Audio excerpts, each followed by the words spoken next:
ህዝባዊ ወያነ ሓርነት ትግራይ ህወሓት ለዓለም አቀፍ ዲፕሎማቲክ ልዑካን በላከው የማይቀየረው አስከፊው ጦርነት ለመከላከል የቀረበ አስቸኳይ ጥሪ በሚል ርዕስ ባወጣው ይፋዊ መግለጫ በ2015 ዓ.ም የተፈረመው የፕሪቶሪያው የሰላም ስምምነት ሙሉ በሙሉ መፍረሱን አስታውቋል።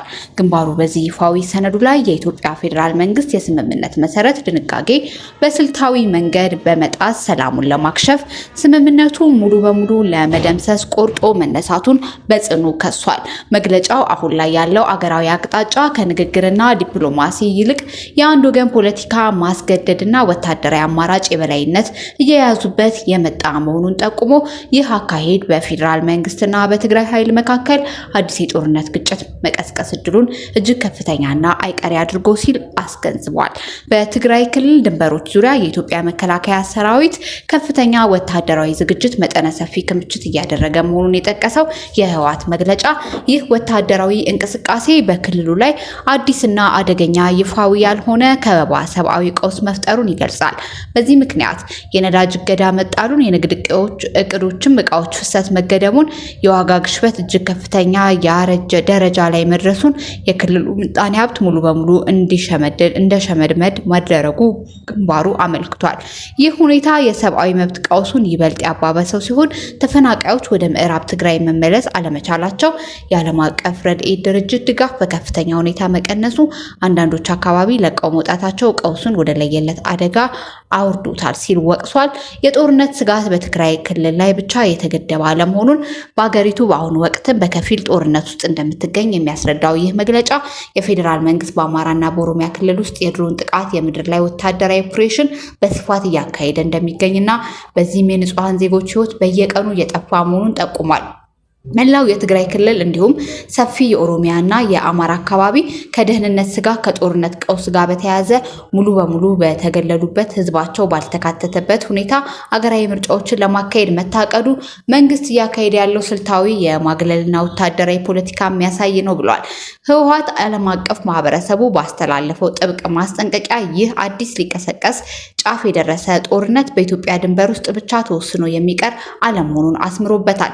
በአሁኑ ወቅት በቀጠናው ካለው ከፍተኛ የፖለቲካ ውጥረት፣ በጎረቤት ሀገራት መካከል ከሚታየው የጠባጫሪነት ንግግር አንጻር የሚቀሰቅሰው አዲስ ጦርነት መላውን የአፍሪካ ቀንድ ወይም ሆርን ኦፍ አፍሪካ ምስቅልቅል ውስጥ የሚከትና እጅግ አስከፊ መዘዝ የሚያስከትል መሆኑን ገልጿል። ግንባሩ አሁንም ቢሆን ለሰላማዊ ንግግር ቅድሚያ እንደሚሰጥና በክልሉ የተፈጠረውን አስተዳደር ክፍተት ለመሙላት ሲል በ2012 ዓ.ም የተመረጠውን የክልል ምክር ቤት በድጋሚ ማዋቀሩን ቢገልጽም ማንኛውም ማህበረሰብ ሊሸከመውና ሊታገሰው የሚችል ገደብ አለው በማለት የትዕግስቱ ማብቂያ ላይ መድረሱን በተዘዋዋሪ አመልክቷል። የህወሓት መግለጫ በማጠቃለያ ላይ የዓለም አቀፉ ማህበረሰብ አሁን ባለው ወሳኝ ታሪካዊ ወቅት ላይ ዝምታን መምረጡ እንደ ገለልተኛ ሊቆጠር እንደማይችል፣ ይህ ዝምታ በንጹሃን እልቂት ላይ እንደ መተባበር የሚቆጠር መሆኑን በግልጽ አስፍሯል።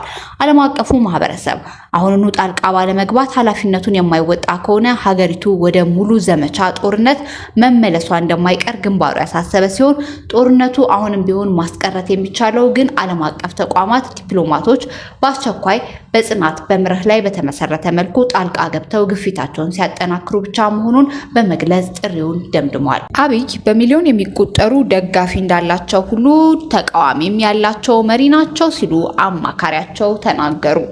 በሚሊዮን የሚቆጠሩ ሰዎች ጠቅላይ ሚኒስተሩንና ፖሊሲዎቹን የሚደግፉ እንዳሉ ሁሉ በሚሊዮን የሚቆጠር ደግሞ ይቃወሟቸዋል ሲሉ የምስራቅ አፍሪካ ጉዳዮች አማካሪ ጌታቸው ረዳ ገለጹ። ከኒውስ ሜከርስ ጋር ቆይታ ያደረጉት እሳቸው የሚያማክሯቸው ጠቅላይ ሚኒስተር የሚመሩት ሀገር አሁን ላይ ማህበረሰቡ በተለያየ አካባቢ የተከሰተ ነው ባሉትና አነስተኛ ግጭትና ሁከት ብለው በጠሩት አውድ ውስጥ መሆኑን በማንሳት በነቂስ ወጥቶ በመምረጡን ምን ያህል እንደተማረ የሚያሳይ ነው ሲሉ በይነዋል። ምርጫው የሁከትና ብጥብጥ መቃወሚያ ነው ያሉት ጌታቸው በጅማና በአዲስ አበባ ከተሞች የተካሄደውን ምርጫ ሂደት በግንባር መታዘባቸውን በመግለጽ ህዝቡ በነቂስ ወጥቶ ድምጽ መስጠቱን ተናግረዋል። በአንዳንድ አካባቢ የተወሰኑ ተቃዋሚ ኃይሎች የጦር መሳሪያና ፈንጂዎችን በመጠቀም ድምጽ አሰጣጡን ለማስቆም ቢሞክሩም ህዝቡ ግን ይህን ተቋቁሞታል ባይ ናቸው። ምርጫው የጠቅላይ ሚኒስትሩን ፖሊሲዎች ከመደገፍ ወይም ከመቃወም ባለፈ ህዝቡ በየቦታው ባለው አነስተኛ ግጭትና ሁከት ምን ያህል እንደተማረረ እንደነበረና የሚያሳይና ሰላም እንደናፈቀ አመላካች ነው ሲሉ ተደምጠዋል። አማካሪው አክለው ከጊዜያዊ አስተዳደር ፕሬዝዳንትነት ስልጣናቸው መነሳታቸውን በተመለከተ የተለየ ቅሬታም ሆነ ቁጣ እንደሌላቸው ገልጸዋል። በፖለቲካችን ውስጥ የተወሰነ ጤናማ አካሄድ ለማስገባት የምችለውን ያህል ጥሪ ያለው ያሉት የጠቅላይ ሚኒስትሩ አማካሪ ስልጣናቸው ከማብቃቱ በፊት የሚነሱበትን ጊዜ ደርሶ እንደነበር መጠቆማቸውን አስታውሰው ይህም ሙሉ ለሙሉ ህሉ ባይሆንም በከፊል ነገር ግን በከባድ ሁኔታ እንደተሳካ አንስተዋል። ከሳቸው ቀጥሎ ስልጣኑን በተረከበው አካል ላይ ምንም አይነት ግላዊ ቂም እንደማይዙ ቢያረጋግጡም የቀድሞ ፓርቲያቸው ህወሓት ግን አምርረው ወቅሰዋል። ጌታቸው ህወሓት አሁን ላይ ያከናወነውን ድርጊት በተመለከተ መፈንቅለ ስልጣን ሲሉ የጠሩት ሲሆን ራሱን በህገወጥ መንገድ የሾመ አካል በመሆኑ ለነጻና ፍትሃዊ ምርጫ የሚያስፈልገውን አስተማማኝ ጸጥታ የማረጋገጥ ብቃት የለውም ብለዋል። ጌታቸው ሲቀጥሉ በትግራይና ህወሓት እንዲሁም የምርጫ ሁኔታ በተመለከተ ተቋማት እስካሉ ድረስ ነገሮችን አስቀድመው የሚታወቁበት የተረጋጉ የሚሆኑበት ስርዓት እንዲኖር የተወሰኑ ህጎችን ማክበር እንደሚጠበቅ ጠቁመዋል። በአማራና ትግራይ ምርጫውን ለማስቆም የሞከሩ ኃይሎች አልተሳካላቸውም ያሉት አማካሪው ህዝቡ ግን መምረጥ እንደሚፈልግም አሳይቷል ብለዋል። በሰንዳፋ በአንድ አትሌት በተተኮሰ ጥይት የሌላ አትሌት ህይወት ማለፉ ተሰማ። በሰሜን ሸዋ ዞን በሰንዳፋ ከተማ በአትሌቶች መካከል በተፈጠረ አለመግባባት አንድ አትሌት በሌላ አትሌት በጥይት ተመቶ ህይወቱ ማለፉ ተሰምቷል። የክስተቱን ዝርዝር አስመልክቶ ታማኝ የመረጃ ምንጮች እንደጠቆሙት ለግድያው መነሻ የሆነው በሁለቱ አትሌቶች መካከል የቆየ ቂም ነው። ጉዳዩ አትሌት ሟቹን መተት አስደረክብኝ፣ አስተብትበህብኛል በሚል ቂም ቋጥሮ ድርጊቱን እንደፈጸመ እየተነገረ ይገኛል።